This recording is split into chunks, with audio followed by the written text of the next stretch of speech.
Hello guys, today I'll show you how to add shaders to Minecraft Java.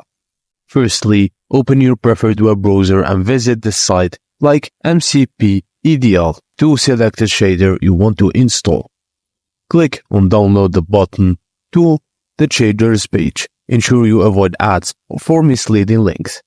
Once the download is complete, find the file in your browser's download section or your designated downloads folder. Click on the shader file.